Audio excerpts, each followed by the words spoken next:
Yani Allah razı olsun, çok isabetli bir teklif oldu. Şundan dolayı Türkiye'de ki Yahudiler, çifte vatandaş Yahudiler ki bizim aldığımız bilgilere göre 7 Ekim'den bu yana 4000 kişi İsrail'e gitmiş ve orada Filistinli kardeşlerimize karşı savaşıyorlar. Bir soykırımda bulunuyorlar.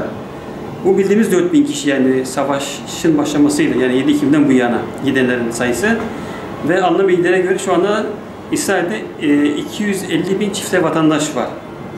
Ve bunlar da aldığımız duyumlara göre genelde Filistinlere karşı savaşan ve soykırımda bulunan çifte vatandaşlar. Bu alanda teklifin verilmesi çok isabetli oldu.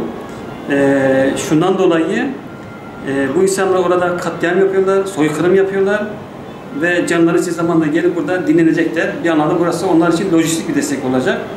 Böyle bir şeyi asla kabul edemeyiz. Yani bu eli kanlı insanlar orada her türlü vahşeti yapacak, her türlü zulmü kardeşimize reva görecek ve gelip burada dinlenecek, hiçbir şey olmamış gibi hayatta devam edecek. Böyle bir şey asla kabul edilemez. Biz buna rıza gösteremeyiz. Bu anlamda teklifin verilmesini çok isabetli bulduk. İnşallah sonuç itibariyle hayırlı olur. Eğer bu teklif yasalaşırsa oradaki çifte vatandaşların kalbine korku salacak. En azından biraz da temkinli olacak veyahut da orada savaşmaktan vazgeçeceklerine inanıyoruz. İlk etapta yeterlidir. Çünkü Yahudiler malı çok sever. Yani sadece Cezayir'de kalırsa bu yasa eksik kalabilir. Ama aynı zamanda mallarına el konulması Yahudileri biraz da bu anlamda ürpertebilir, çekinceli hale getirebilir. Çünkü malının elin alınması ki tarih boyunca Yahudilerin Yahudiler için kıymeti olan bir yasadır. İnşallah bu anlamda yasa geçer. Çok şükür az da olsa ülkemizde bazı şeyler iyi gidiyor diye düşünüyorum. Şundan dolayı boykotla ilgili insanlarımız çok şükür güzel bir duyarlılığa sahip olduk. Biz onun örneklerini görüyoruz. Markete gidiyorum, çocuklar ya da anneler, babalar şu boykot malı mı diye birbirlerine soruyorlar bir şey alırken. Bu önemli bir şey.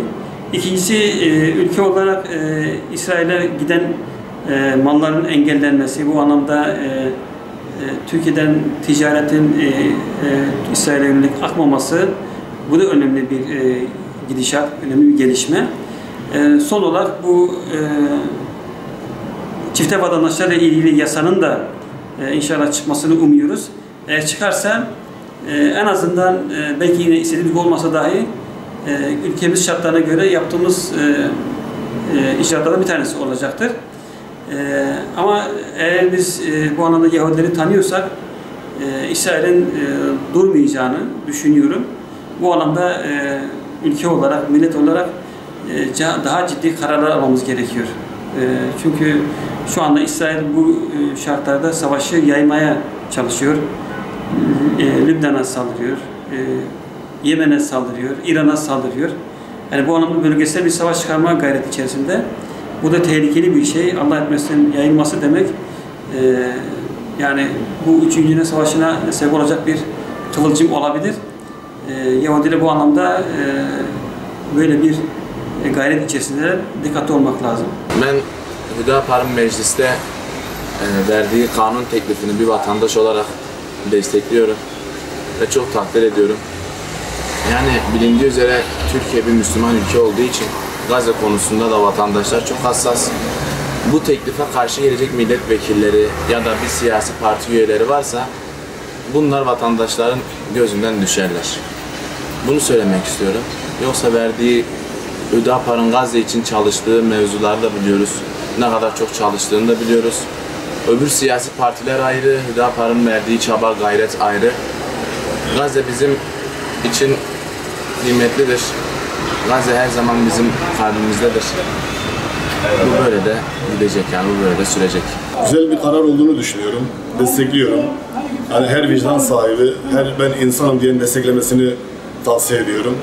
Yerinde bir karar. Hepsinin desteklemesini rica ediyorum. Yani her vicdan sahibinin desteklemesi gereken bir karar. Yani vatandaşlıktan çıkarılması gerekiyor. Bunların mal varlıklarına el konulması gerekiyor. Vatandaşlıktan çıkarılması gerekiyor bunların.